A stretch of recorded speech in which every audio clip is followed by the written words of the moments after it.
Bonjour à vous, c'est Josué et dans cette vidéo, nous allons voir ce qui fait en sorte que Dieu puisse écouter votre prière. C'est-à-dire que lorsque vous êtes un chrétien et que vous priez, quel est l'élément essentiel qui fera en sorte que quand Dieu écoute votre prière, il vous exauce? Vous devez comprendre que ce qui fera en sorte que Dieu écoute votre prière, c'est la mise en pratique de la parole de Dieu. C'est-à-dire que si vous êtes un chrétien et que dans votre vie quotidienne, vous pratiquez la parole de Dieu, vous vivez selon la parole de Dieu, vous marchez en accord avec la parole de Dieu, Dieu écoutera vos prières. En fait, vous devez comprendre une chose. Il y a deux catégories de chrétiens. Il y a des chrétiens qui sont agréables à Dieu et il y a des chrétiens qui ne le sont pas. Il n'y a pas de milieu. Vous savez, il y a des gens, ils vont dire « Oh, moi, je suis au milieu. » Je me rappelle une fois, c'était à l'époque, je n'étais pas chrétien. J'étais pas du tout chrétien. J'ai dragué une fille. Et ensuite, la fille m'a dit, mais est-ce que tu es chrétien? J'ai dit non, je suis entre les deux. Je suis dans le monde et je suis aussi chrétien. Mais lorsque maintenant j'ai vraiment donné ma vie au Seigneur, je me suis rendu compte qu'il n'y a pas de milieu. Soit vous êtes un chrétien agréable à Dieu, soit vous êtes un chrétien qui n'est pas agréable à Dieu. Mais maintenant, la différence entre les chrétiens agréables à Dieu et les chrétiens qui ne sont pas agréables à Dieu réside dans la mise en pratique de la parole. Qu'est-ce que ça veut dire? Ça veut dire que quand on regarde votre vie, quand on regarde la façon dont vous parlez, quand on regarde la façon dont vous vivez, quand on regarde vos actions, quand on regarde votre manière de vous comporter, votre manière de penser, votre raisonnement, on doit voir que cela concorde avec la parole de Dieu. Et lorsque votre vie est en accord avec la parole, c'est à ce moment-là que Dieu écoute vos prières. C'est pour cela que lorsque vous lisez la Bible, l'apôtre Pierre va dire quoi? Que Dieu est attentif à la prière des justes. C'est qui les justes selon la Bible? Écoutez, un juste selon Dieu, ce n'est pas quelqu'un qui prend son argent pour aller donner ça à la Croix-Rouge. Un juste devant Dieu, ce n'est pas quelqu'un qui crée des orphelinats. Un juste devant Dieu, ce n'est pas quelqu'un qui aide les pauvres. Bien que aider les pauvres soit une bonne chose. Mais ce n'est pas parce que quelqu'un aide les pauvres que c'est un juste devant Dieu. Non. Un juste devant Dieu, c'est quelqu'un qui marche selon la parole de Dieu, qui est la Bible. Et lorsque vous vivez dans la justice, c'est-à-dire lorsque vous marchez selon la parole, lorsque vous pratiquez la parole, lorsque vous vivez selon la parole, quand vous demandez quelque chose à Dieu, la Bible dit que Dieu est attentif à votre prière. Donc cela signifie qu'il y a des chrétiens quand ils prient. Écoutez, moi je suis là pour dire la vérité aux gens, je ne suis pas là pour vous mentir, je suis là pour dire la vérité aux gens. Il y a des chrétiens quand ils prient, Dieu ne les écoute pas. Il y a des chrétiens quand ils prient, quand ils disent « Oh Dieu, s'il te plaît, protège mon enfant », Dieu n'écoute pas. Il y a des chrétiens quand ils se mettent à genoux, ils disent « Oh Seigneur, je t'en supplie, aide, protège ma femme », Dieu n'écoute pas. Il y a des chrétiens quand ils prient, ils disent « Ah Seigneur, j'ai des problèmes avec mon loyer, s'il te plaît, je te demande de m'aider », Dieu n'écoute pas. Pourquoi? Parce qu'en fait, c'est des chrétiens, c'est pas que Dieu les déteste, mais en fait, comme ils ne marchent pas selon la parole, ça empêche Dieu de les écouter. C'est-à-dire que même si Dieu a envie de les aider, Dieu ne peut pas les aider. Pourquoi? Parce que Dieu lui-même a déjà dit que c'est celui qui marche selon sa parole qui l'aidera. Lisons Jean chapitre 15, verset 7. Jean chapitre 15, verset 7.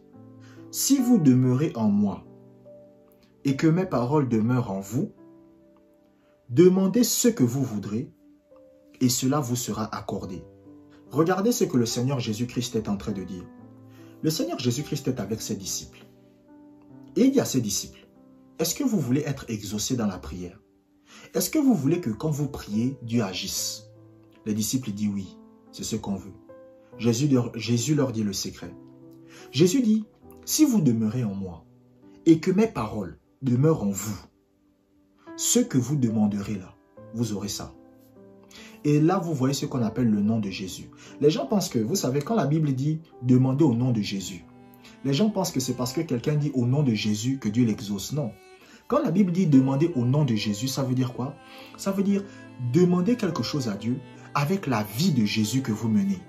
C'est ça que ça veut dire. C'est pour ça que, écoutez, même quand vous venez devant un esprit mauvais, ou quand un esprit vous attaque, vous dites « au nom de Jésus, pars !» L'esprit, c'est pas parce que vous avez dit Jésus qu'il va partir. Non. Au nom de Jésus, ça veut tout simplement dire au nom de la vie de Jésus que je mène. Donc, c'est-à-dire que la vie que je mène est conforme à celle de Jésus. Et comme la vie que je mène est conforme à celle de Jésus, cela signifie que tu dois m'obéir. Et c'est la même chose lorsque vous priez. Quand vous demandez quelque chose au nom de Jésus, Dieu regarde votre vie. Et Dieu regarde si votre vie est dominée par la parole. Qu'est-ce que ça veut dire? Écoutez, j'ai l'habitude de répéter ça aux gens. Il n'y a pas de chrétien parfait. Écoutez, même à l'école, est-ce que vous avez déjà vu un élève qui a 20 sur 20? Ça n'existe pas. Un élève peut être intelligent. Un élève peut être fort. Un élève peut être assidu. Un élève peut être discipliné. Un élève qui a 20 sur 20 au baccalauréat, ça n'existe pas. Moi, je n'ai jamais vu. Il n'y a pas. Peut-être 19, mais jamais 20. C'est pas possible. Il commettra forcément une erreur quelque part. C'est la même chose qu'un chrétien. Un chrétien peut commettre des erreurs. Un chrétien peut commettre des fautes. Mais lorsque vous regardez sa vie en général, lorsque vous regardez sa vie, il pratique la parole, il vit selon la parole. C'est comme David. Regardez l'histoire de David. David a tué Uri. Il a couché avec Bathsheba. Il a commis l'adultère. C'est une erreur qu'il a commise. Est-ce que Dieu a loué David pour ça? Non. Dieu a condamné David pour ça. Mais ça n'a pas empêché Dieu de louer David et de dire que David est son serviteur. Pourquoi? Parce que David, même si David avait commis une erreur, David s'est repenti et il a continué le chemin de la justice, le chemin de la parole. Et c'est pour cela que vous allez voir que Dieu écoutait les prières de David. Lisons Jean chapitre 14, versets 14 à 15. Jean chapitre 14, versets 14 à 15. Si vous demandez quelque chose en mon nom, je le ferai. Si vous m'aimez, gardez mes commandements. Vous voyez ce que Jésus est en train de dire là? Jésus dit aux disciples, ce que vous allez demander en mon nom, je vais vous le donner. Et il dit aux disciples, si vous m'aimez, gardez mes commandements. En fait, Jésus est en train de dire quoi? Jésus est en train de dire que dans votre vie de prière, ce qui va faire en sorte que vous demandez quelque chose en mon nom et vous serez exaucé, c'est quoi? C'est le fait que vous gardiez mes commandements. C'est ce que Jésus dit. Donc, en d'autres termes, Jésus est en train de dire quoi? Que si vous marchez selon ma parole, si vous êtes obéissant, vous allez voir, quand vous allez prier, je vais agir. Vous savez, lorsque vous lisez la Bible, il y a un roi d'Israël qu'on appelait Saül. Saül, c'était un roi et c'était un homme de Dieu. C'est-à-dire, Dieu l'avait choisi pour être le premier roi d'Israël. Et tant que David marchait selon la parole, plutôt, tant que Saül, pardon, au lieu de David, je dis Saül, tant que Saül marchait selon la parole, qu'est-ce qui s'est passé? Dieu était avec lui.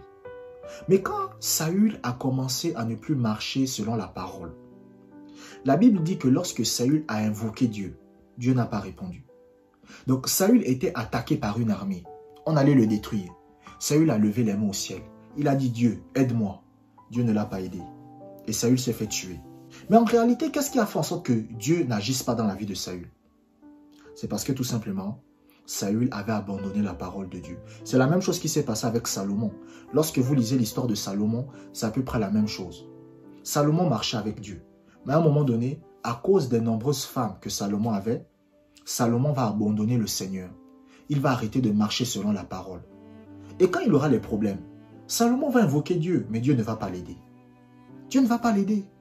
Donc, un chrétien que Dieu écoute, c'est un chrétien qui marche selon la parole. Merci d'avoir regardé cette vidéo jusqu'à la fin. Abonnez-vous pour des prochaines vidéos et que la grâce du Seigneur soit avec vous.